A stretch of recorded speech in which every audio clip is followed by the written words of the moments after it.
Parce que ce qu'il fait, son discours qu'il fait, c'est emmener le peuple de Côte d'Ivoire à se soulever, à se rebeller contre, n'est-ce pas, le gouvernement. Et ça, nous devons dénoncer cela. Le discours de M. Laurent Gbagbo, ce n'est pas un discours, parce qu'un ex-président ne peut pas s'adresser à ceux qui le suivent en disant « on va se battre ». C'est-à-dire qu'il a conjugué le verbe se battre à tous les temps. Je vais me battre, je me battrai, on va se battre, nous allons tous nous battre. J'ai retenu 14 fois battre, battre, se battre, se battre. Mais M. Laurent Gbagbo se bat comment? Avant de vous laisser regarder la suite de cette vidéo, je vais d'abord vous laisser regarder l'extrait là. Bon, en 1999, septembre 1999, il dit « Je frapperai ce pouvoir au moment opportun et il tombera ». Ce ne sont pas des phrases à prononcer par un démocrate. Et effectivement, en décembre 1999, le régime du président Bédié s'est écroulé. Revenu donc en décembre en Côte d'Ivoire, le premier ministre Ouattara dit à Ouguéné le 22 janvier 2000, les Ouattara et les Cissé, j'avais dit que je serais candidat. Malgré les tracasseries, j'ai dit que je maintiendrai ma candidature. Quand ce mandat d'arrêt a été lancé, j'avais dit que je rentrerai avant la fin de l'année. Me voici. Alors j'ai dit que je gagnerai au premier tour et je le ferai. Toujours dans les citations de ce même type, en décembre 2001, le Premier ministre Ouattara qui dit « Nous n'attendrons pas 5 ans pour aller aux élections ». Or, la durée du mandat, c'est de 5 ans. En août 2002, je rendrai le pays ingouvernable. S'ils veulent, on va tout Nyagami. Ah bon? Oui, oui, c'est une All Africa. Alors, ce sont des citations du Premier ministre. Et ça ne me plaît pas. Ça ne me plaît pas, non pas à Gbagbo, mais ça ne me plaît pas pour la paix et la sécurité. Il a dit tout à l'heure, il a dit juste, on ne peut pas faire une économie prospère s'il n'y a pas la paix, s'il n'y a pas la stabilité, s'il n'y a pas la tranquillité. Mais des phrases de ce genre amènent l'instabilité, amènent les coups d'État, et vraiment je le rends responsable pour ce qui est arrivé à partir de 1999 jusqu'à aujourd'hui. Voilà ce que je voulais dire sur ce point-là, pour expliquer la situation nationale que nous avons connue. 11 ans de turbulence, c'est trop. Il faut arrêter. Entre « on va se battre » cité 14 fois et ce que vous venez d'écouter là, jugez vous-même. Soyez les bienvenus sur notre chaîne YouTube. Je m'appelle Mr. A. Raoult. Et si c'est votre première fois, n'hésitez surtout pas de vous abonner. Voici la suite de ce débat pour vous et on se capte à la fin. Donc, place au débat. Première question adressée à Eric Bayala. Tout d'abord, quelle lecture faites-vous dans l'ensemble du message donné par Laurent Gbagbo lors de son meeting à Port-Boué? Il faut dire que à la lecture du message du président Laurent Gbagbo, il faut dire que c'est quelqu'un que je respecte beaucoup. Mais lorsque j'ai entendu son message, il m'a semblé que le président Laurent Gbagbo qui est allé à La Haye, ce n'est pas lui qui est revenu en Côte d'Ivoire. Et pour pouvoir illustrer bien ce que nous disons, il faut regarder d'abord toutes les démarches de l'homme à partir de l'appel de Bonois. À partir de l'appel de Bonois, il a lancé un appel invitant toute l'opposition à se rassembler autour de lui. Mais pour que cet appel soit entendu, le président du comité exécutif du PPACI, le professeur Daron Didier, a fait le tour de ces chapelles politiques à l'endroit desquelles le message du président Laurent Gbagbo avait été lancé pour essayer de leur faire comprendre le contenu du message. Malheureusement, malgré cette tournée, l'appel n'a pas été entendu parce que les partis les plus significatifs de l'opposition se sont retrouvés au sein de la CAP Côte d'Ivoire. Après donc l'appel de Bonois, qui partant de ce principe a été un flop, on a assisté à l'opération Kokoko. L'opération Kokoko qui, visiblement, quand vous regardez dans dans une approche anthropologique et dans les us et coutumes de la Côte d'Ivoire, quand on dit Kokoko, c'est lorsque un soupirant pour la première fois se présente, comment on appelle ça, à la famille de la fille, sinon de la dame avec laquelle il est, pour dire que désormais c'est moi qui marche, moi qui fréquente votre fille. Donc c'est la première présentation. Est-ce que le président Laurent Gbagbo est novice en politique? Est-ce que le président Laurent Gbagbo, c'est la première fois qu'il se présente aux Ivoiriens? On a l'impression qu'on veut coudre un nouvel habit avec un vieux tissu. Et donc là également, ça a été un fiasco. Aujourd'hui, on parle d'un autre appel. Trop, c'est trop. Et quand vous regardez son appel au niveau de Port-Boué, il dit « Je m'appelle Laurent Gbagbo. Est-ce que les gens savent que je m'appelle Laurent Gbagbo? Et que je suis chez moi, les gens sont venus me trouver chez moi et ils veulent me piétiner chez moi. On ne peut pas venir me trouver à Mama et me piétiner à Mama. » Donc quand vous regardez, quels sont ceux qui sont venus alors d'ailleurs? Mais au-delà de ce message, j'interpelle donc ceux de l'AES qui pensent qu'ils sont dans une alliance de raison avec le combat du président Laurent Gbagbo, mais bien au contraire. À travers cet appel, il est en train de montrer visiblement qu'il se sert de leur mobilisation comme une échelle pour atteindre ses fins. Mais malheureusement, il n'est pas avec eux. Parce que ce n'est pas parce qu'on dort dans le même lit qu'on fait le même rêve. Et donc, clairement, il faut que ceux qui se disent qu'ils sont panafricanistes, comme le président Laurent Gbagbo qui se revendique comme un souverainiste, un panafricaniste, qui tient un tel discours, il est clair qu'il faut vraiment une révision du logiciel. Parce que l'homme, il est véritablement dépassé. Merci Eric Baya. Docteur Daouda Ouattara, quel signal Laurent Gbagbo envoie-t-il à l'opinion nationale et internationale et même au pouvoir d'Abidjan? D'accord. D'entrée de jeu, il faut dire que le président Laurent Gbagbo est reconnu ou bien fort réputé être un homme de paix. D'ailleurs, c'est lui qui a initié le Asseyons-nous et discutons. Alors, pour un tel homme, on ne peut pas prendre son discours ou bien juger son discours au premier degré. Raison pour laquelle, moi, quand j'ai écouté ce discours, ou bien quand je l'ai écouté à Port-Boué, je me permets d'analyser son discours en deux volets. D'abord dans la forme et puis dans le fond. Alors, au niveau de la forme, c'est vrai qu'il a eu à employer certaines expressions telles que ils veulent qu'on se batte, on va se battre. Alors, ils veulent la bagarre, il y aura la bagarre, etc. Il a eu à employer à plusieurs reprises ces genres de phrases. Alors, dans la forme, ça revient à un discours qui incite, n'est-ce pas, à la violence ou bien qui va amener la population à la violence, peut-être à la bagarre, comme on le dit. Est-ce que c'est de ça que les Ivoiriens ont besoin aujourd'hui? Non. Ce discours, les Ivoiriens n'ont pas besoin de ça. Raison pour laquelle j'analyse le discours sous deux formats. Voilà. Mais dans le fond, il faut dire que c'est une manière à lui, puisque Laurent Gbagbo quand même, Laurent Gbagbo, il fait du Laurent Gbagbo. Laurent Gbagbo, il dit ce que la population ou bien le peuple ou bien ses partisans ont envie d'entendre. Alors, c'est du Laurent Gbagbo que le président Laurent Gbagbo a fait ce samedi dernier. Alors, dans le fond, c'est une manière d'interpeller le gouvernement. C'est une manière d'intimider, n'est-ce pas, le gouvernement, afin que le gouvernement sache que peut-être que le Rubicon est en train d'être atteint et qu'il faut s'asseoir. Il est temps de s'asseoir, dialoguer et puis trouver un consensus pour le grand bonheur des Ivoiriens. Bien. Marcelin Niawa, vous, dans la forme, quelle lecture vous faites du discours donné par Laurent Gbagbo samedi dernier? Mais samedi dernier, les Ivoiriens ont retrouvé Laurent Gbagbo, l'homme de paix, le combattant des libertés. Monsieur Sidi, que Laurent Gbagbo disait à la veille du multipartisme, et je cite si vous permettez, chaque fois que ce pays traversera des difficultés, il trouvera en moi un fils digne pour redresser la tête et me battre pour que ce pays se sorte de toutes ces difficultés. Aujourd'hui, la Côte d'Ivoire, elle est en difficulté. Elle est en difficulté face au déficit démocratique.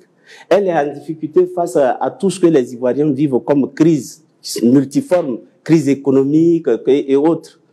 Et c'est pourquoi le président Laurent Gbagbo, il est allé le 14 juillet à Dabou appeler les Ivoiriens à l'union pour réunir, pour qu'ensemble, de façon démocratique, ils puissent sortir, réunir les conditions d'une élection juste et transparente.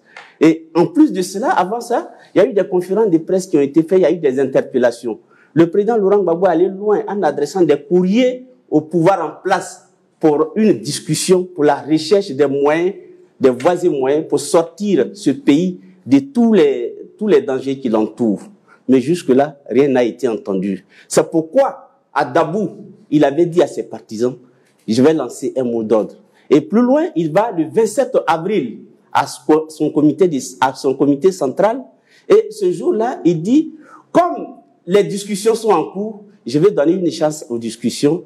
Alors, pour l'instant, attendons. Parce que je n'irai pas me battre là où l'adversaire m'attend. Mais quelque temps après, peut-être, il ne voit rien venir. C'est pourquoi à Port-Boué, le président Laurent Gbagbo voit que son pays est en danger.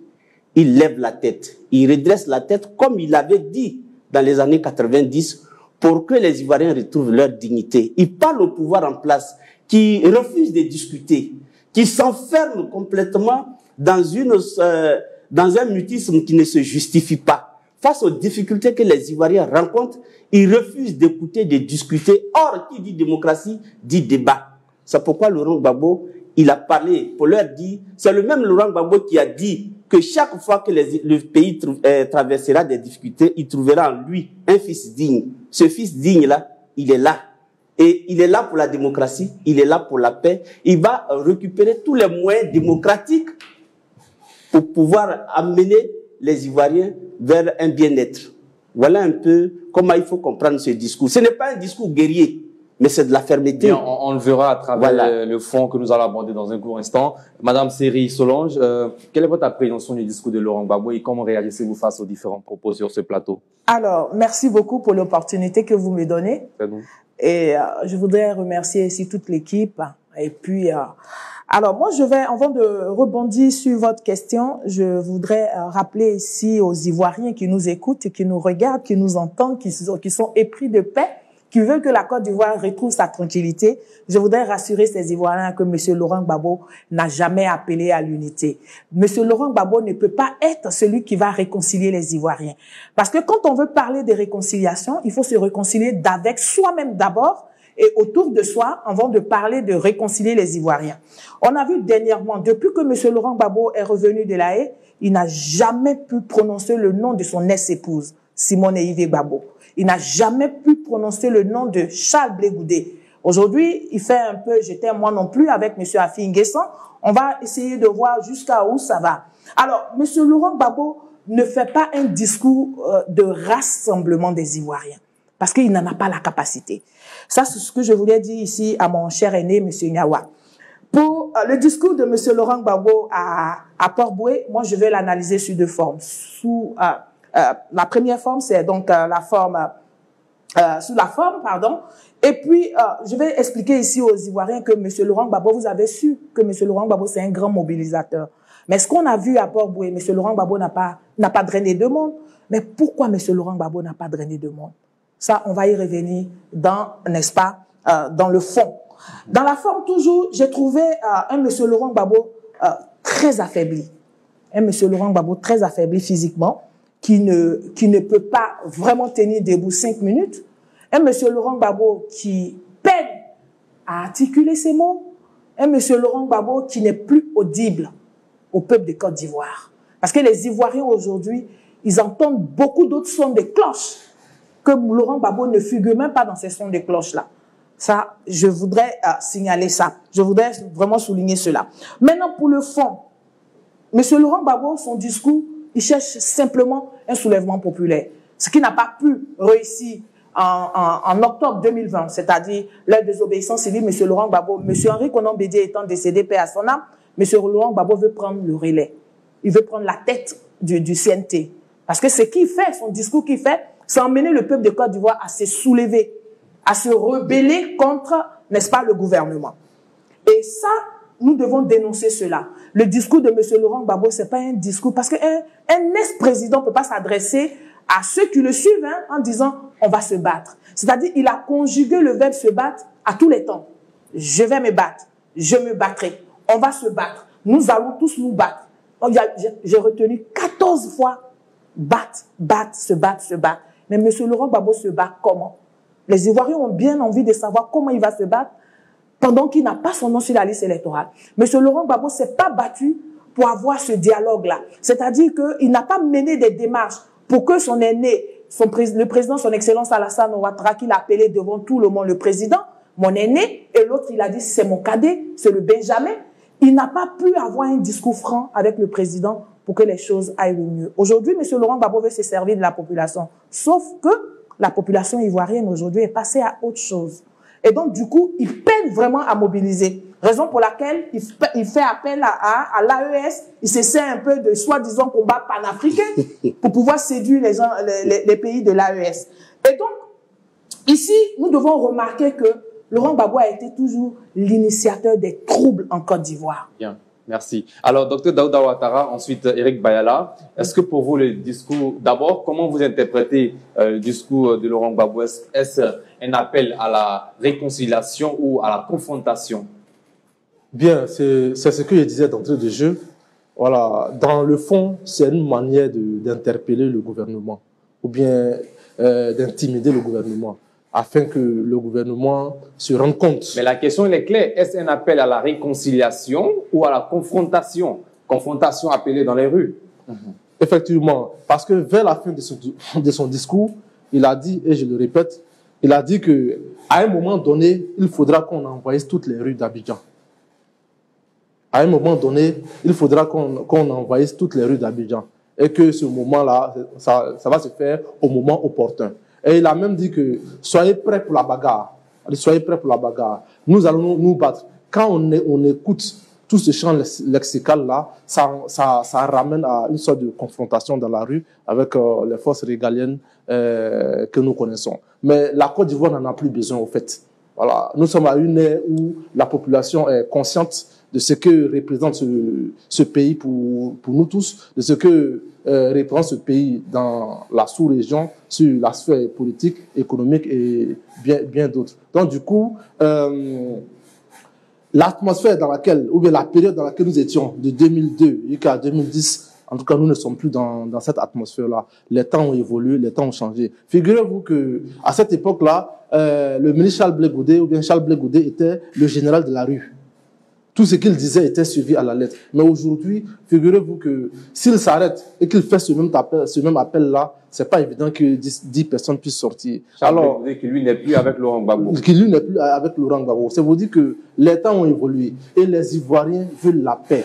Les Ivoiriens veulent s'épanouir. Chaque individu, chaque Ivoirien de son côté, dans son petit boulot, bien dans ses petites débrouillardises. Alors, il n'y a que la paix qui puisse garantir ces petites débrouillardises-là. La guerre ou bien une crise ou bien un enlisement ne va aider personne, ne va propulser, c'est-à-dire ne fera que faire reculer la démocratie, notre démocratie, la Côte d'Ivoire, l'économie et tout ce que nous avons acquis jusqu'ici, de 1960 jusqu'ici. Et figurez-vous que nous sommes un géant en Afrique, surtout en Afrique de l'Ouest, mais démocratiquement parlant, nous sommes nés, nous sommes petits. Nous n'arrivons même pas à la cheville, par exemple, du Sénégal. Et c'est fort, fait dommage. Voilà. Donc, cette fois-ci-là, nous voulons un dialogue direct entre les politiques. Figurez-vous que entre deux individus qui ne font pas de politique, il y a l'harmonie. Mais à partir du moment où l'individu X est de tel bord, l'individu Y est de tel bord, il y a conflit. Pourquoi? Parce que les politiques n'ont pas pris le temps. Les politiques n'ont pas pris le temps de créer la réconciliation entre eux d'abord. Voilà pourquoi nous enlisons à chaque fois qu'on parle d'élections présidentielles en Côte d'Ivoire. Bien. Alors que ça devait être un simple jeu. Bien. Alors, Eric Bayala, les élections approchent à grands pas. Certains Ivoiriens craignent. Comment vous analysez le ton du discours donné par Laurent Gbagbo? Ces genres de discours font craindre au sein de la population. Oui, mais vous savez que la situation actuelle, l'accalmie que la Côte d'Ivoire vit, est la fille de la situation de crise que nous avons connue lors des élections de 2000 qui s'étaient achevées en 2011. Et donc, nous avons une accalmie, il y a la paix, les Ivoiriens vaquent librement à leurs occupations, la Côte d'Ivoire est de retour dans le concert des nations. Mais ce qu'il ne faut pas oublier, c'est que le discours du président Laurent Gbagbo a été emmailloté par une volonté personnelle. Il renvoie tout à sa personne. Contrairement à ce que M. Niawa disait, que c'était un message qui est porté pour la cause de l'ensemble des Ivoiriens, cela est faux. Il dit, mon grand-père s'est battu contre l'arrivée des Français et il est mort à Gagnoa. Mon père a fait la guerre en Normandie. Moi, j'ai 80 ans. Je me bats depuis que j'ai mes 15 ans. 18 ans. Pardon, de mes 18 ans. 18 et que ans. je n'ai jamais été vaincu. Bon, non, il oublie même que dans un passé récent, en 2011, on sait comment est-ce qu'il a été pris dans le bunker. Il a perdu la guerre. Et donc, quand il fait, il compte sa vie à partir de son grand-père, il n'y a pas une autre manière de façon limpide d'indiquer clairement qu'il est en train de mener un combat personnel. Mais il a emmailloté dans un discours d'ensemble pour lui donner une envergure nationale, comme si c'était une cause d'ensemble qu'il défendait. Or, c'est archi faux. Figurez-vous, en quoi est-ce que le fait que le président Laurent Gbagbo ne soit pas inscrit sur la liste électorale participe à mettre au goût du jour les préoccupations des Ivoiriens? En quoi est-ce que le président Laurent Gbagbo, n'étant pas candidat, peut être une solution pour venir résorber, peut-être, comme on le dit de façon triviale, les problèmes, j'allais dire, sociétaux? Parce que, forcément, dans une cité, il y a même aux États-Unis, il y a encore des taux de chômage. Aujourd'hui, Trump est peut-être le 46e ou le 47e président des États-Unis, mais ils sont en train de travailler encore pour le développement des Américains. Et donc, quelle que soit la nature de la politique qui est mise en place, il y a toujours de quoi faire. Donc, quel que soit ce que nous sommes en train de faire par la gouvernance et le magistère du président Alassane Ouattara, il est clair que les Ivoiriens auront toujours besoin d'un peu plus en vue d'aller vers le mieux-être. Mais en quoi est-ce que cette volonté de s'accomplir et de s'affranchir pour mieux se réaliser socialement peut être mise en liaison avec la cause d'un individu, fût-il être président de la République, parce qu'il n'est pas inscrit sur la liste électorale? Est-ce que la cause d'une seule personne peut être au-dessus de l'ensemble, sinon de la nation tout entière? Donc voici de façon clairement indiquée que le message du président Laurent Gbagbo n'est pas un message qui porte la cause de l'ensemble des Ivoiriens, mais c'est un message qui ne fait que ressasser une vie politique qui malheureusement a épousé l'air du temps, mais qui n'a pas pu être intemporelle parce qu'elle a été grippée. La marche du PPACI a connu des rides et aujourd'hui, nous sommes à la croisée des chemins où il faut véritablement comprendre que le dialogue dont on parle, la réconciliation dont on parle, ce n'est pas lorsque le PPACI sera au pouvoir qu'on dira que les Ivoiriens sont réconciliés. Ben non. Est-ce qu'aujourd'hui, véritablement dans la société, quand vous regardez, est-ce qu'il ne fait pas bien vivre en Côte d'Ivoire? Mieux, l'extérieur, à travers la CAN 2024, leur appréciation de l'hospitalité des Ivoiriens est une réponse flagrante de ce que les Ivoiriens sont réconciliés. Merci Eric Bayala. Voilà. Marcelin Niawa, Laurent Gbagbo a dit en substance, je cite, « Je me battrai pour mon honneur, pour mon nom, pour mon pays. Je ne laisserai pas cette injustice passer sans réponse. » Et plus loin, il a dit, « Attention, vous êtes en train d'aller trop loin. » Comment vous réagissez face à ces propos? Oui, merci. Mais d'abord, je vais réagir à des propos. Je tiens à préciser que vous avez 3 minutes. Oui, j'ai 3 minutes. Okay. Quand Mme Seri dit que Gbagbo Laurent n'a pas drainé du monde, Gbagbo n'est plus audible, que la désobéissance civile qui avait été faite en 2000, tout ça, il met ça sur 2020. Alors, combien de militants avaient été mobilisés à Port-Bouët? Attendez, laisse-moi finir. C'est moi qui ai évoqué le point. Bien, mais c'est moi qui pose des questions sur ce plateau. Oui, d'accord. Donc, laisse-moi. C'est une question, c'est une relance. Oui, combien de militants ont été mobilisés à Port-Bouët? Donc, je vais dire que les images que nous avons vues, il n'y avait pas de place vide à cette place où les militants du PPACI étaient à Port-Bouët. C'est Laurent Gbagbo qui a drainé hier des millions d'Ivoiriens à Dabou, ne peut pas brusquement ne pas traîner du monde. Donc ça, c'est pas un débat. Il a été toujours dit au PPACI. Combien de militants? Attends, je ne suis pas en train de compter, je ne suis pas dans les chiffres, mais je dis. Nous vous demandons, nous posons la question. Moi, le débat, ce n'est pas de dire. C'est moi qui pose des questions. Oui, mais je dirige mon émission comme je veux. Oui, je suis d'accord, mais moi aussi, je ne suis pas là pour venir délivrer. Je dis que les images. Répondre à toutes les questions que j'ai vues, j'ai vu M. Sidi. Combien de militants ont été mobilisés à Port-Bouët? À Port-Bouët, vous étiez journaliste, vous étiez là-bas, vous avez compté comme des militants. Bon, d'accord, moi aussi, j'y étais pas, mais j'ai dit les images que j'ai vues.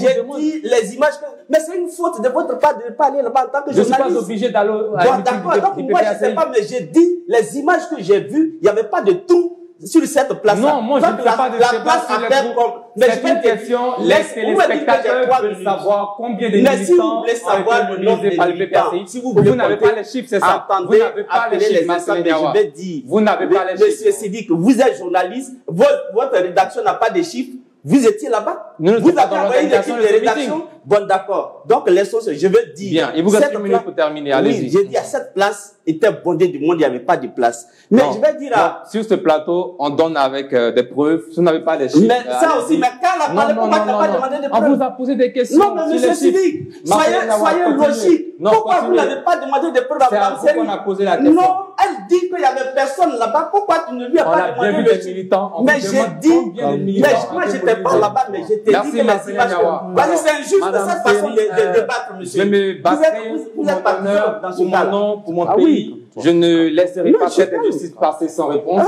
Comment vous réagissez face à ces propos de Laurent Gbagbo? Ben, moi, ces propos ne me surprennent pas de M. Laurent Gbagbo. M. Laurent Gbagbo fait croire à l'opinion nationale et internationale, surtout aux Ivoiriens, que son honneur est bafouillé.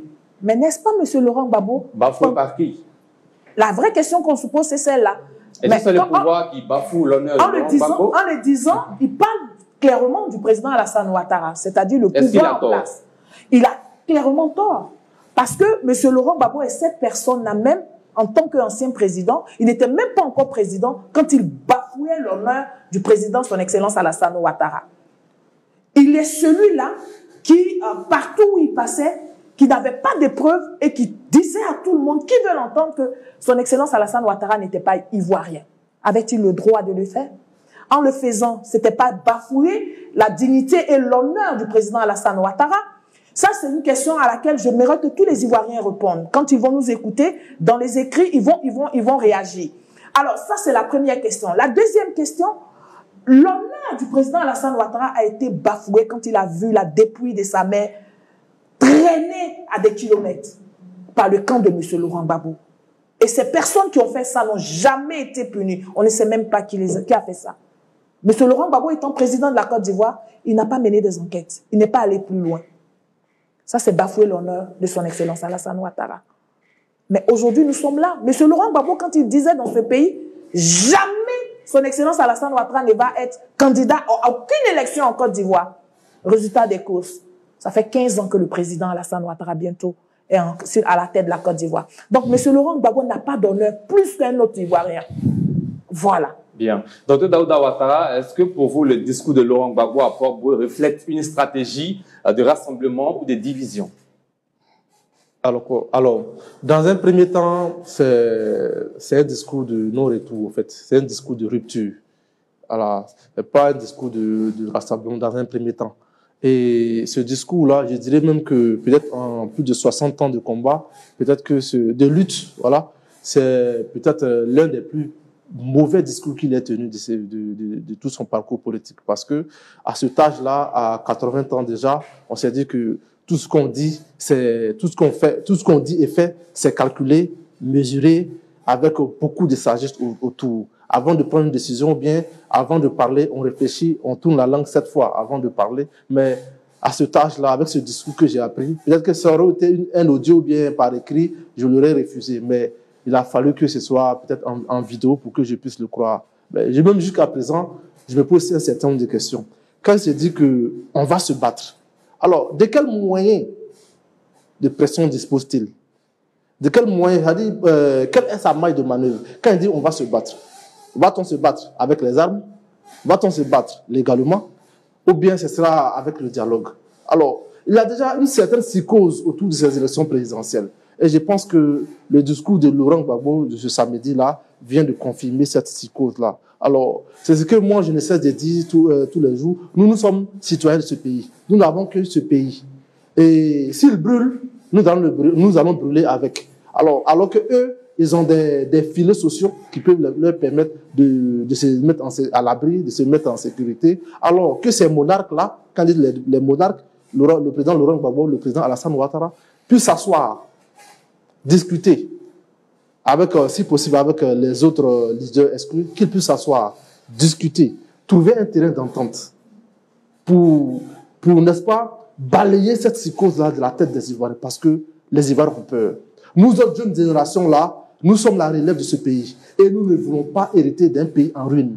Nous ne voulons pas hériter d'un pays où l'économie est à plat. Nous ne voulons pas hériter d'un pays où tout est à refaire. Nous ne voulons pas hériter d'un pays où à chaque fois qu'il y a des élections présidentielles, ce sont des milliers de morts, des dizaines de morts. Regardez-vous, figurez-vous que ce sont les leaders. Le problème de la Côte d'Ivoire, ce sont les leaders politiques. Parce que ce sont les leaders, c'est la haine des leaders politiques entre eux là qu'ils distillent à leurs partisans. Et c'est cette haine-là qui gangrène la population, qui crée toute cette psychose.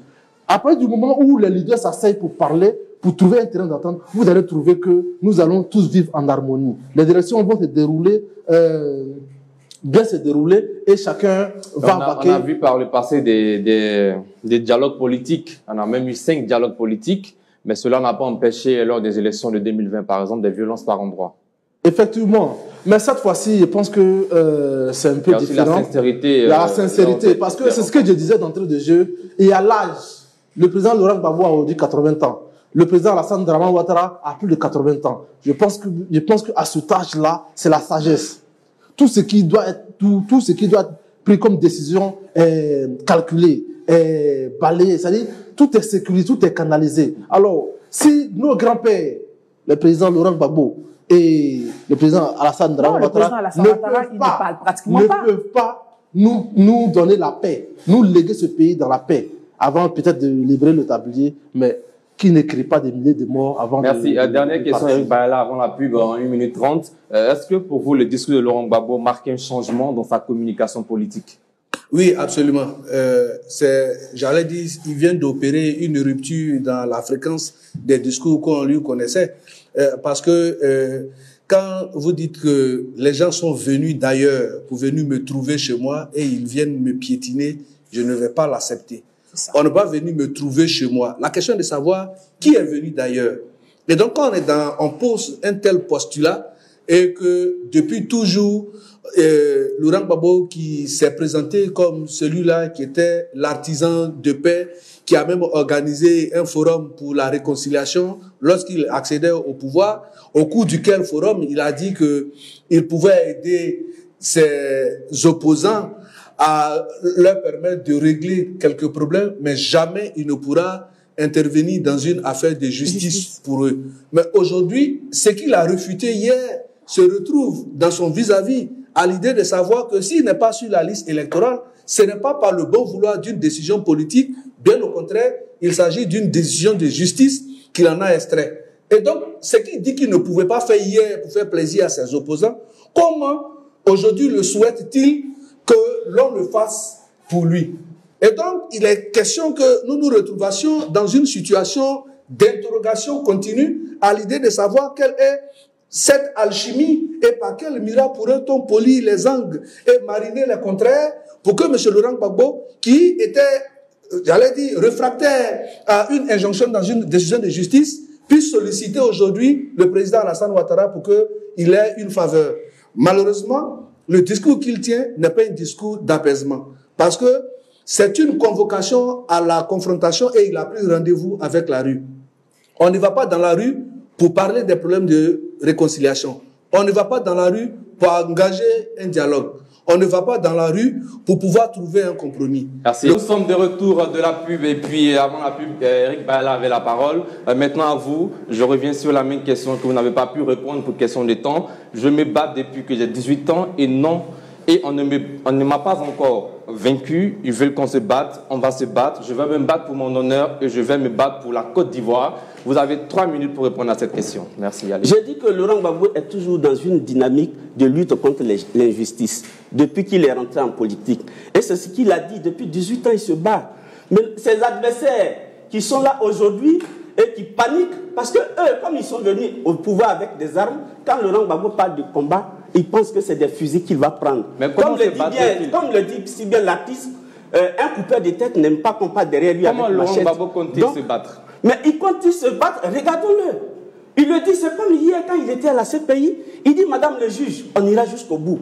Les gens ont pensé que c'était une simple pantalonnade. Or, en réalité, il n'a pas pris de fusil. Argument contre argument, il est sorti de la CPI. Quand il vient et il trouve l'injustice sur le terrain, il dit à Port-Boué hier, nous allons nous battre. comme le dit madame, il a dit 14 fois. C'est sa fermeté dans le combat. Avec qui? Avec le Mais pouvoir? il se bat sur le terrain politique, contre le pouvoir. On se bat toujours contre quelqu'un, mais de façon démocratique. Ce qui aujourd'hui énerve certains, quand j'ai entendu beaucoup de cadres du RAIDP ce week-end, tels que Cissé Bakongo et autres qui disent que Gbagbo Laurent prépare un coup d'État, mais il n'est pas question de coup d'État. Peut-être comme ils sont venus par coup d'État, ils ont peur que les autres fassent coup d'État. Mais il faut qu'ils sachent pourquoi le président Laurent Gbagbo donne sa nature. Il dit qui il est. C'est lui, Laurent Gbagbo, l'homme qui a décidé d'accéder au pouvoir de façon pacifique, pour que les gens ne se trompent pas. Son nom n'a pas encore changé, il est toujours le même. Donc c'est dans cette logique qu'il est. Et il le dit de façon ferme. Et c'est justifié dans la mesure où plusieurs fois il a interpellé le pouvoir en place. Il a envoyé des courriers, des conférences, partout où il passe. Et rien ne bouge. Alors quand on ne veut pas la discussion, qu'est-ce qu'on veut d'autre? On l'oblige à sauter, mais en utilisant les moyens qui sont dans la Constitution. La Constitution aussi programme la rue. Les marches là, ce sont des armes constitutionnelles de la démocratie, mais prévues par la Constitution. Donc quand les gens disent oui, il veut aller dans la rue, c'est pas bon, qu'est-ce qui est mauvais? Faire une marche par exemple, c'est comme faire des meetings. Les gens font des meetings partout aujourd'hui, personne n'est mort. C'est comme demain. Mais Laurent Gbagbo, lui, n'a pas évoqué de marche pacifique. Il dit qu'il va aller dans la rue. Mais en même temps, il ne te dit pas que je vais dans la rue avec le... Quand on sait l'histoire de la Côte d'Ivoire à travers les marches dans les rues. Tel qu'on le connaît, Gbagbo Laurent, il n'a jamais soulevé des rébellions. Donc, ce n'est pas avec des armes qu'il ira dans la rue. Il a toujours ses moyens de lutte, c'est des moyens démocratiques. Merci Marcelin Niawa. Madame Solange, comment évaluez-vous l'impact de ce que l'opposition, notamment le PPACI, appelle l'exclusion de Laurent Gbagbo de la liste électorale pour la prochaine élection à venir? D'accord, merci. Bon, pour répondre à votre question, je vais d'abord aller sur les propos de M. Niawa. M. Niawa qui dit que le parti au pouvoir a peur que dès que M. Laurent Gbagbo sort un mot, nous, on est fébrile parce que pour nous, comme nous sommes venus au pouvoir avec les armes. Moi, je voudrais qu'on soit un peu clair, on élève un peu le niveau du débat. Les Ivoiriens, aujourd'hui, ce n'est pas ces choses-là qu'ils veulent entendre. Parce que 1000 ans, ça fait au moins 20 ans, 30 ans que vous dites la même chose. Depuis 2019, que vous êtes en train de dire la Côte d'Ivoire a été attaquée par la rébellion d'Alassane Ouattara, a été attaquée par... Mais vous n'avez jamais apporté aucune preuve. Donc, à un moment donné, quand vous n'avez pas de preuves, ça suffit. Et puis, allons au débat intellectuel. On nous dit ici, Laurent Gbagbo nous dit ici, il va se battre. Mais comment M. Laurent Gbagbo va se battre? Vous nous dites ici, M. Niawa, que M. Laurent Gbagbo va prendre les rues. Mais si M. Laurent Gbagbo prend les rues par l'autorisation, avec l'autorisation des autorités compétentes, il n'y a pas de problème. Mais nous savons comment Laurent Gbagbo et ses militants, ses sympathisants prennent la rue. Ça finit toujours en cacahuète. Ça finit toujours dans le désastre. Ça finit toujours dans le désordre. Et donc, Laurent Gbagbo ne peut pas dire aux Ivoiriens qu'il va se battre en prenant la rue. Les rues d'Abidjan ne sont pas faites pour que M. Laurent Gbagbo y emmène les enfants d'autrui. Nous voulons la tranquillité, que M. Laurent Gbagbo utilise sa sagesse, qu'il utilise... Il y a un proverbe qui dit, la manière de demander quelque chose vaut mieux que la chose même qu'on demande. M. Laurent Gbagbo demande à ce que le président Alassane Ouattara lui fasse une faveur, parce que ça, vous ne le dites pas. C'est une faveur. Mais il ne force pas la main. Il ne peut pas forcer la main au président Alassane Ouattara, ni au gouvernement, ni même à M. Cissé Bakongo, à plus forte raison à Alassane Ouattara.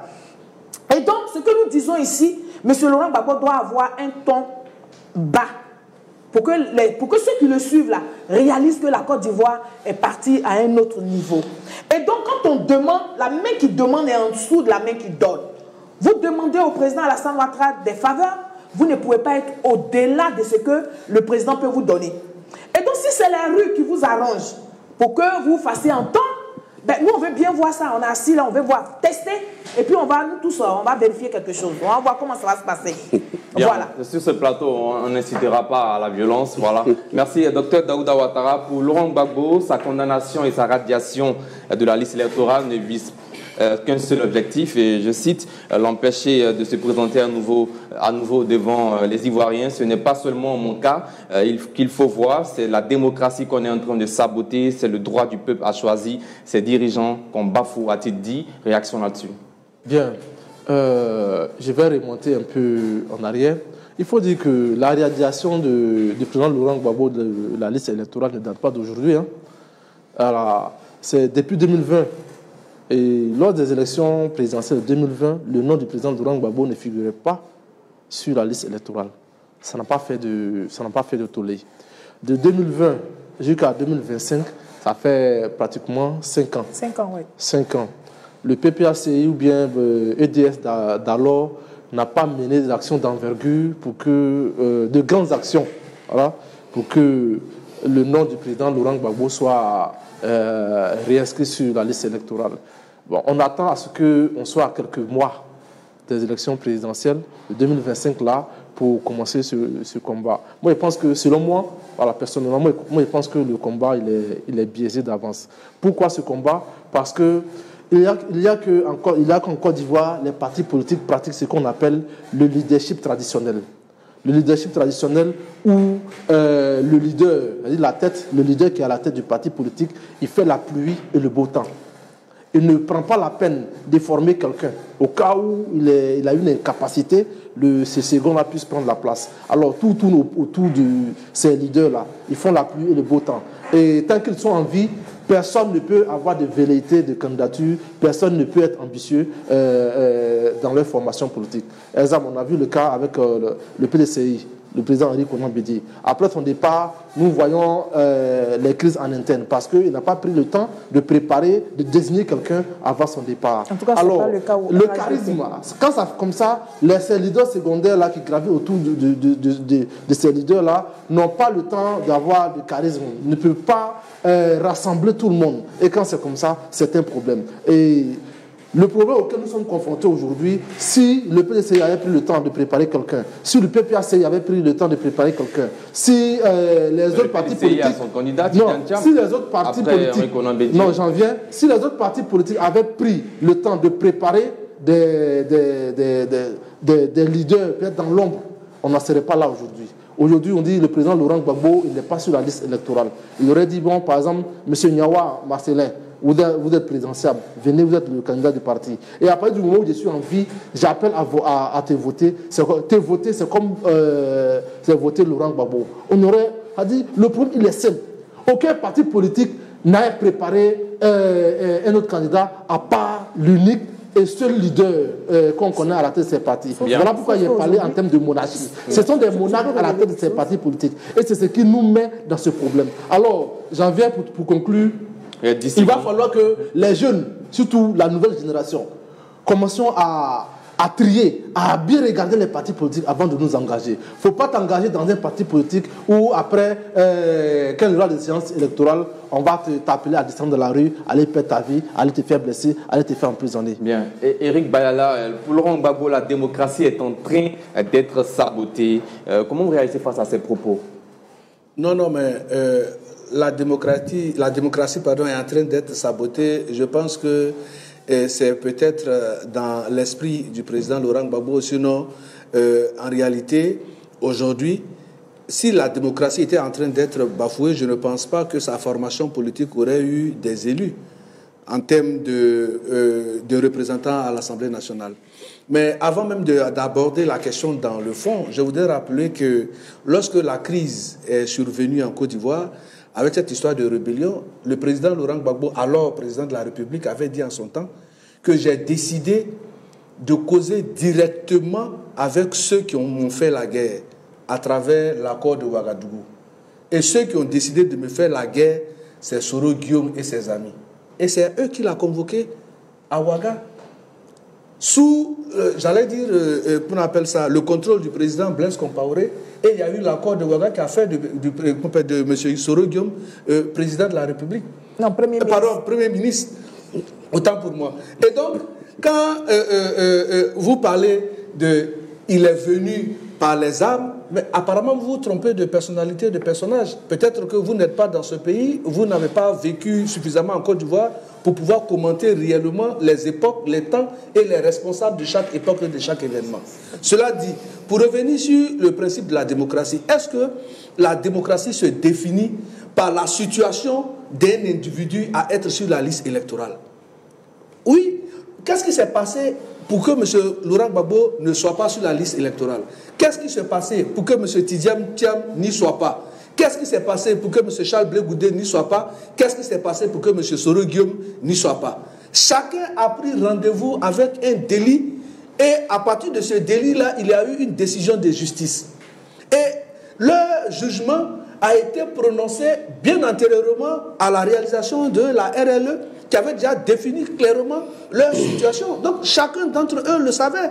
Est-ce que M. Soro Guillaume ne sait pas que après les actes subversifs qu'il a menés, où on lui a collé un mandat, qu'on appelle ça, d'arrêt international, pour lequel il a fui la Côte d'Ivoire, et qu'il savait qu'il avait été déchu de ses droits civiques et politiques, il le sait.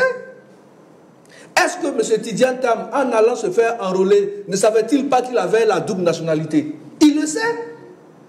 Est-ce que quand il y a eu la décision en 2020 contre le président Laurent Gbagbo, dont ses conseils se sont servis de cette décision pour aller auprès de la Cour africaine?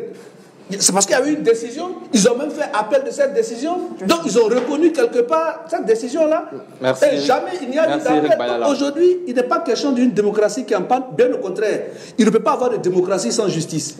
C'est parce qu'il y a la justice qu'il y a le dynamisme démocratique. Bien. Marcellin Niawa, Laurent Gbagbo en première ligne, le ton se durcit au sein de l'opposition ivoirienne. Est-ce que vous ne trouvez pas qu'il faut baisser les tensions, également le ton des discours? Nous sommes en train de reproduire ce qui s'est passé par le passé, ou est-ce qu'il faut interpeller toute la classe politique ivoirienne? D'accord, mais justement, je suis d'accord avec vous pour dire qu'il faut baisser le ton. Mais pour baisser le ton, il faut respecter les lois de la République. C'est pourquoi je suis d'accord avec M. Bayala quand il parle de démocratie.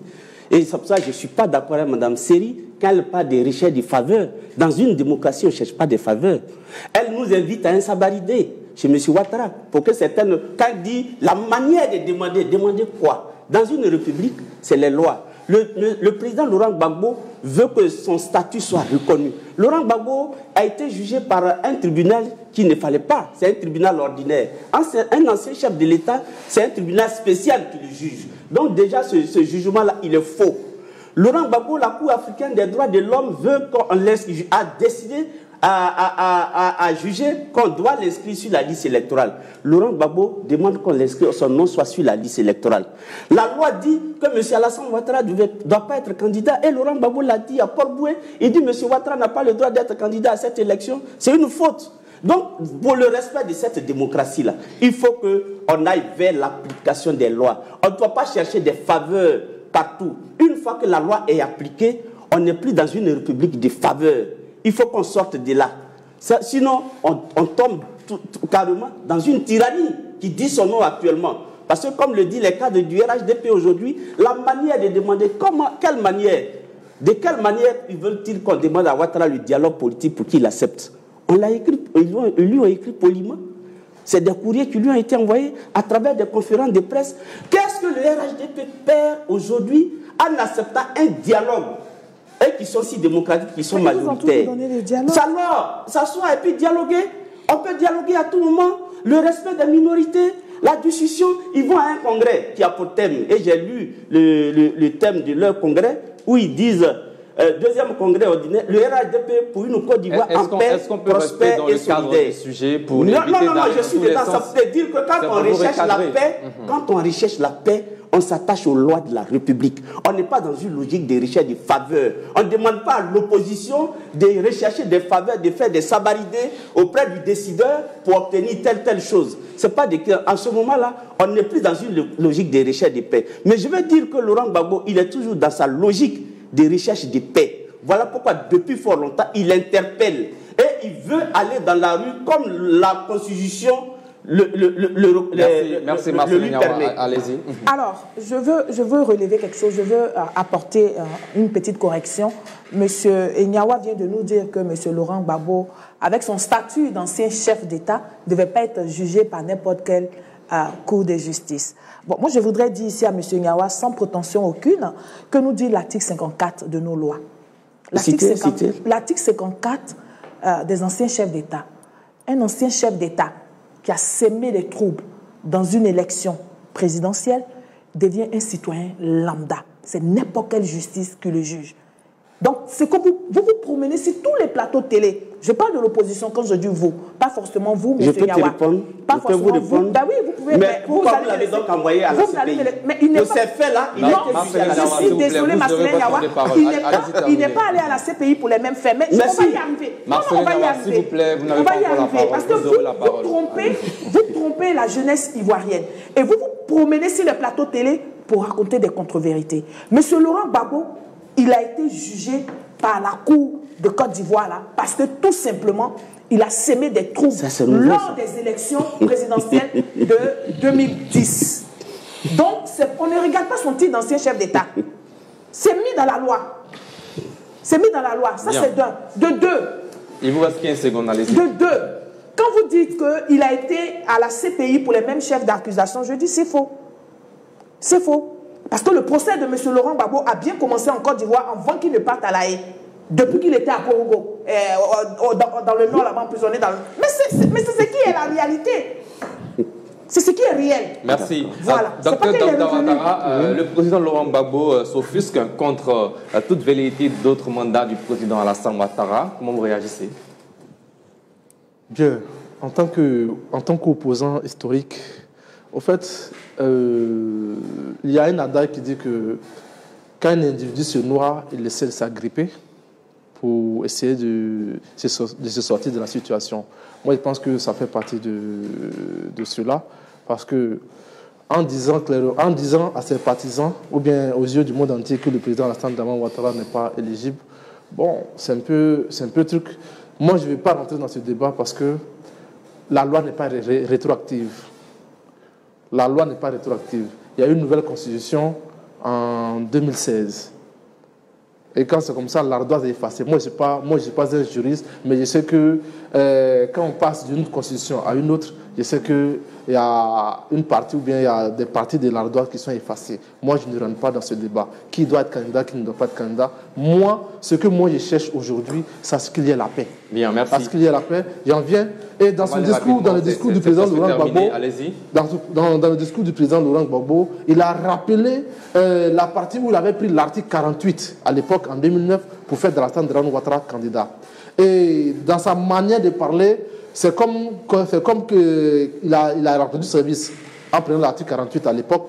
Et il s'attend à ce que le président Alassane Ouattara lui rende l'ascenseur en prenant l'article 76 de la nouvelle constitution de 2016 qui stipule que le président de la République dispose d'un pouvoir discrétionnaire, blablabla, avec des raisons. Donc moi, à travers son discours, c'est ce que moi j'ai cru comprendre. Bien. Eric Bayala, 1 minute 30 secondes. Réaction sur Laurent Gbagbo qui s'offusque contre toute velléité de nouveaux mandats de la part du président Ouattara, qui n'a encore rien dit sur sa candidature. Oui, en fait, le président Laurent Gbagbo, en le disant, cherche à se dédouaner de sa complicité avec le CNT d'alors. Parce que effectivement, après le CNT, on a vu l'interview que Jeune Afrique, TV5, pardon, Monde lui a accordé depuis qu'on appelle la Belgique, où au cours de cette heure, il a dit que, j'avais même dit au président, père à son âme, Henri Konan Bédié, que l'idée du CNT était une mauvaise chose, mais ils ne m'ont pas écouté. Ça veut dire qu'il était au courant. Et c'est parce qu'il a eu cette tribune-là qu'il a cherché à se dédouaner. Mais si le CNT n'a pas pu empêcher la première candidature du président Alassane Ouattara pour le compte de la Troisième République, comment voudrez-vous, par quelle alchimie, voudrez-vous empêcher que quelqu'un qui a fait déjà un premier mandat pour la Troisième République ne peut plus avoir le droit de faire son deuxième mandat pour la même Troisième République? C'est une incongruité. Et face à cette situation-là, nous sommes à nous interroger pour dire, mais qu'est-ce qui n'a pas marché? Est-ce qu'il y a eu peut-être, j'allais dire, qu'on appelle ça, un fusible qui a disjoncté quelque part? Parce que bon, on se demande bien. Non, M. Alassane Ouattara est bel et bien candidat et il a la possibilité de l'être, sauf si lui-même, il refuse d'être candidat, sinon constitutionnellement, merci, sa candidature. La dernière question, Marcelin Niawa. Certains Ivoiriens s'attendaient à des propositions concrètes pour améliorer leur cadre de vie et conditions. Laurent Gbagbo, lui, s'offusque contre toute candidature du président Alassane Ouattara. Comment vous réagissez? Oui, mais je pense que Laurent Gbagbo est dans une logique qui est très noble. Parce que l'accord de Pretoria donnait pour Alassane pour être candidat une seule fois. C'est ce qui a été. Et c'est dans cette logique que lors de la campagne 2010, Alassane Ouattara a dit « Je veux un seul mandat. Je veux 5 ans. » C'est ce qu'il a dit. L'accord de Pretoria fait de lui. Et il doit être candidat une seule. Mais mieux, je vais loin. Le ministre de la Justice, il devant l'Assemblée nationale, l'a dit ici, que Alassane Ouattara, avec cette nouvelle, ne pouvait plus être candidat. Même le 3e mandat, il ne pouvait plus le faire. Lui-même, il a dit. C'est le ministre de la Justice devant, ce n'était pas une opinion, devant l'Assemblée nationale, les élus de la nation. Mais je veux dire quoi? Que l'honnêteté voudrait ici qu'on n'associe pas le nom du président Laurent Gbagbo au CNT. L'honnêteté. Parce que durant tout ce CNT, il n'était pas mêlé à rien. Et à la veille du CNT, depuis Bruxelles, il a pris la parole pour dire « mon pays va dans le gouffre ». Il a interpellé la classe politique ivoirienne, que ce soit le pouvoir en place et l'opposition. Donc, non, j'ai dit avant les élections, il a pris, revisité vos archives.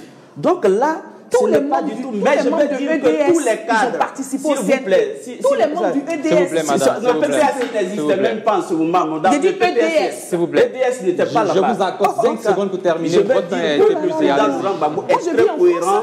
Tous les cadres de Cissé Bakongo, les rédacteurs en chef de la Constitution disent que M. Alassane Ouattara ne peut pas être candidat. Bien, il faut que cette loi ne soit pas respectée. Marcel Nyawa, Alassane Ouattara n'a pas le droit d'être candidat en 2025. Voilà, nous sommes dans le carton rouge, rubrique dans laquelle nos invités et consultants font des coups de gueule sur des sujets d'actualité ou des sujets qui leur tiennent à cœur. Le premier carton rouge de cette émission avec Dr Daouda Ouattara. Bien, mon carton rouge, très très rouge, à tous ces acteurs politiques qui tiennent des discours guerriers, qui tiennent des discours musclés, qui veulent voir la Côte d'Ivoire brûler. Ces acteurs politiques-là qui seront les premiers à fuir ce pays quand une crise quelconque va déclencher en Côte d'Ivoire. Carton rouge à ces derniers, plus jamais ça en Côte d'Ivoire. Bien, Marcel Nyawa, carton rouge. Carton rouge à l'OSER et au ministère du Transport. Je veux bien que la sensibilisation soit renforcée. Ces derniers temps, il y a trop d'accidents. Le week-end dernier, je venais de Gagnoa, j'ai eu beaucoup d'accidents sur l'autoroute, sur toutes les voies. Vraiment, je souhaite qu'on continue de sensibiliser au grand maximum tous les conducteurs pour qu'il y ait de moins en moins d'accidents sur les voies. Bien, Eric Bayala, carton rouge. Mais mon carton rouge va à l'endroit du président Laurent Gbagbo, notamment sur le discours qu'il a eu à tenir à Port-Boué. C'est quelqu'un qui a été déjà chef de l'État. Il a été à un moment donné le premier des Ivoiriens, le père de la nation. Sa posture, quelles que soient les circonstances, doivent toujours assurer. Et lui-même, de par sa prise de parole en public, il doit pouvoir continuer à être un modèle.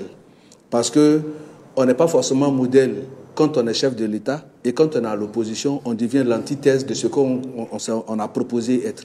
Il faut toujours demeurer tel que nous sommes, parce que c'est en faisant la politique autrement qu'on rassure. Tous les leaders politiques, qu'ils soient au pouvoir ou à l'opposition, ils ont tous une mission, celle de rassurer et d'appeler les Ivoiriens au rassemblement, à la réconciliation. Carton rouge au discours du président Laurent Gbagbo. Dernier carton rouge de ce mardi avec Solange Seri.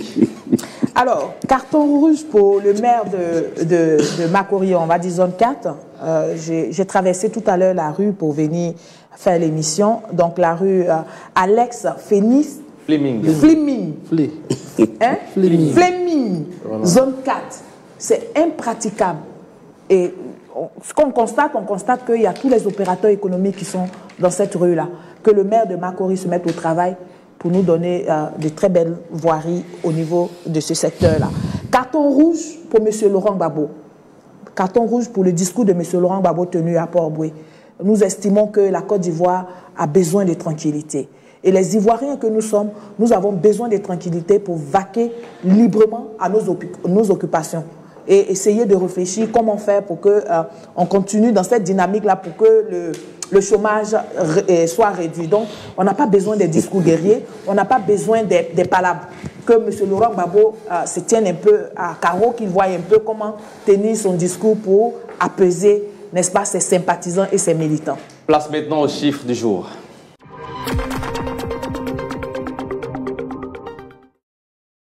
Le chiffre du jour, c'est 12, l'interdiction d'entrer aux États-Unis pour les ressortissants de 12 pays édicté la semaine passée par le président américain Donald Trump est rentré en vigueur dimanche, dans la nuit du dimanche au lundi, selon le texte du décret présidentiel. Cette décision prise afin de protéger les États-Unis aux terroristes étrangers et aux autres menaces pour la sécurité nationale, selon la proclamation présidentielle, concerne les ressortissants d'Afghanistan, de la Birmanie, du Tchad, du Congo-Brazzaville, de Guinée équatoriale, d'Érythrée, d'Haïti, d'Iran, de Libye, de la Somalie, du Soudan et du Yémen. Réaction là-dessus, docteur Daouda Ouattara.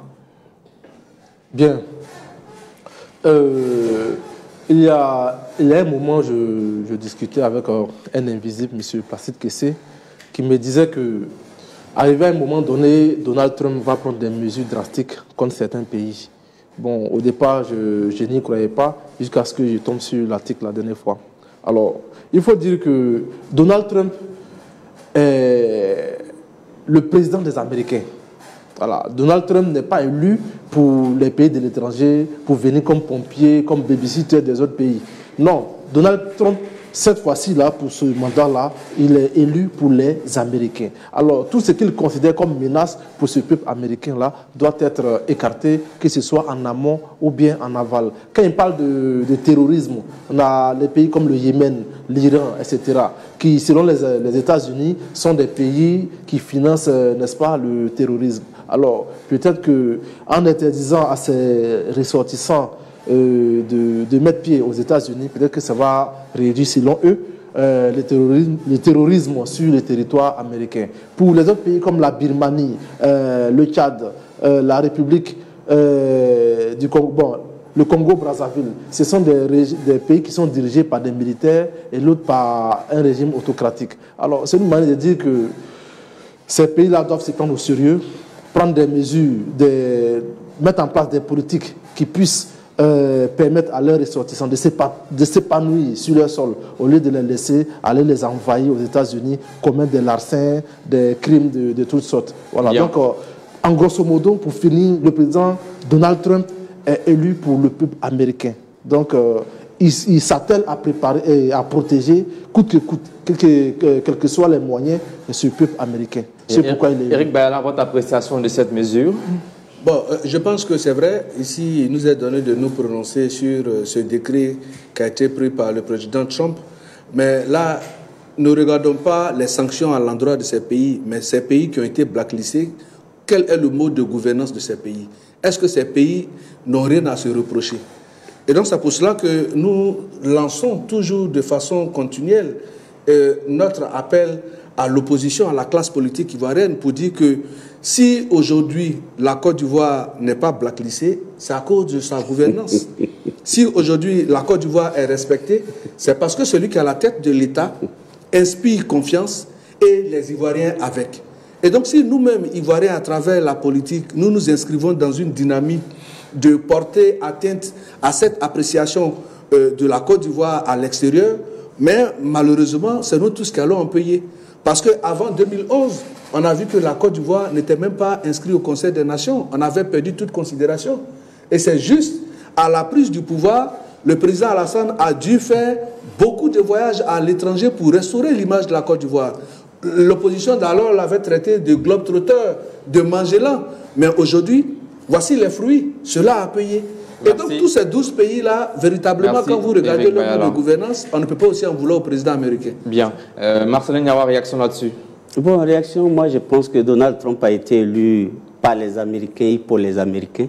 Donc il prend les dispositions nécessaires pour protéger les Américains. Si cela est bien pour eux, tant mieux. Je n'ai pas grande chose à dire. Mais contrairement à ce que M. Bayala dit, qui présentait des pays de l'AES comme des pays très dangereux, aucun pays de l'AES ne figure sur cette liste. Dans mon propos, merci à vous.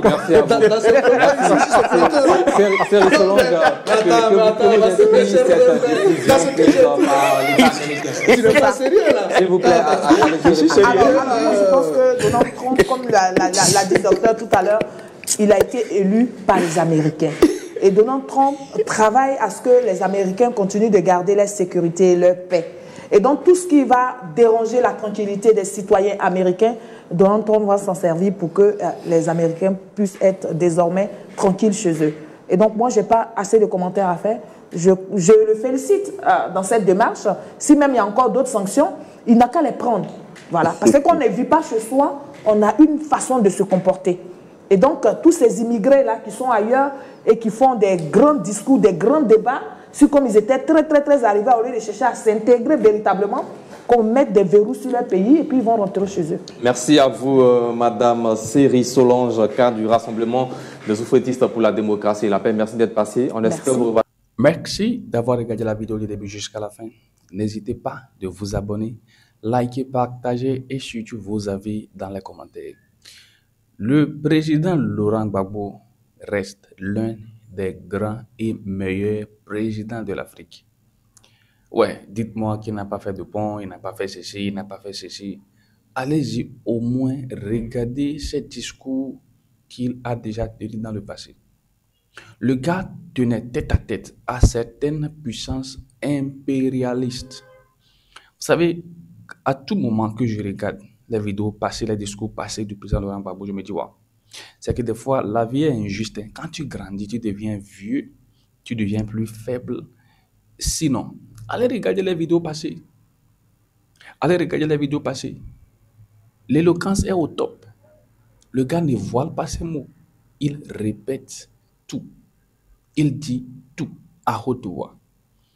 La Côte d'Ivoire a la chance d'avoir un président comme ça, mais il a dit quelque chose dans un entretien avant l'élection de 2010, 31 octobre 2010, il a dit: les Ivoiriens ont le choix de choisir entre un président pour la Côte d'Ivoire et un président pour l'étranger. J'espère que vous comprenez mieux cette phrase aujourd'hui. Un président pour la Côte d'Ivoire et un président pour l'étranger. J'ai du mal quand je vois les gens aujourd'hui qui parlent mal de ce président.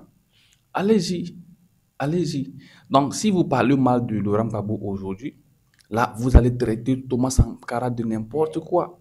Puisque ce n'est pas le fait de construire des ponts, de faire ceci, de faire ceci. Il faut commencer la révolution quelque part. Et là, ça peut faciliter la tâche à ceux qui vont venir après. Est-ce que, comment l'appelle-t-on, est-ce que le capitaine, le feu Thomas Sankara,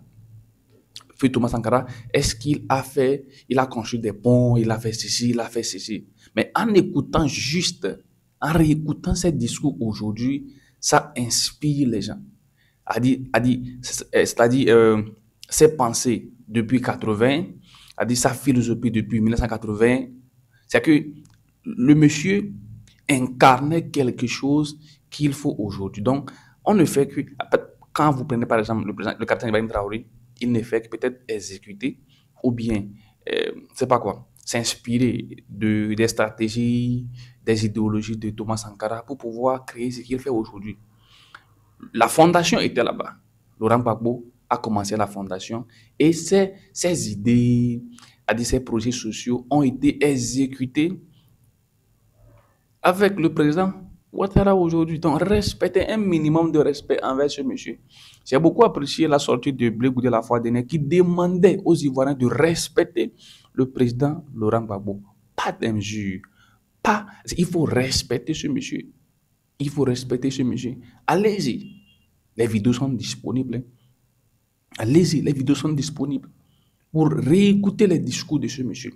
Je tiens aussi à vous rappeler que je pense le 21 février 2011, le gouvernement Ouattara, puisqu'il y avait deux gouvernements, le gouvernement Ouattara avait fait un appel à un mouvement de protestation à l'égyptienne, c'est-à-dire pour demander le départ de Laurent Gbagbo. Et quand on parle d'une contestation, une protestation plutôt à l'égyptienne, c'est une marche sans armée et ça peut durer plusieurs jours. C'était inspiré de l'Égypte au moment où les Égyptiens demandaient le départ de leur président qui était au pouvoir depuis 1981. Et en 2011, l'Égypte marchait, une marche pacifique non armée pour pouvoir demander le départ de ce président. Et la marche a duré pendant, je pense, 18 jours. Et à la fin, c'est la victoire du peuple. Et le président était obligé de quitter. Le président Ouattara aussi avait fait un appel à une marche à l'égyptienne, à un mouvement de protestation à l'égyptienne qui pourrait durer plusieurs jours jusqu'au départ du président Laurent Gbagbo. Est-ce que quelqu'un pourrait interpréter ça que non, il voulait faire ceci, il voulait faire... Une marche, pas une journée, 2 jours, hein. C'est qu'une marche qui pourrait durer des semaines jusqu'au départ de Laurent Gbagbo dans le temps. Donc les gars, ne déformez pas les propos. Ne déformez pas les propos de Laurent Gbagbo. Ne déformez pas les propos des opposants. Le président Laurent Gbagbo, c'est quelqu'un qui appelle toujours à la paix. Allez réécouter ses discours. Le gars, il met toujours la Côte d'Ivoire au centre de tout ce qu'il fait. Les cartouches qu'on a interpellées en 2010, avant le deuxième tour, les armes qu'on a interpellées avant le deuxième tour, c'était pour servir qui? C'était pour servir qui? Si c'était ces armes, est-ce qu'il allait dénoncer ça en public? Pas du tout. Pas du tout, les gars. Ouais, ce qui m'a plu, il a dit, il n'accuse pas un candidat, mais c'est ce qu'il a constaté. Les gars, on a interpellé les armes, mais il n'accusait pas un candidat d'être à l'origine de... Vous savez, non? Mais c'est juste pour lancer un appel de préserver la paix dans son pays, les gars. Respectez ce monsieur. Moi, c'est Mr. Arao et on se capte à la prochaine. Bye bye.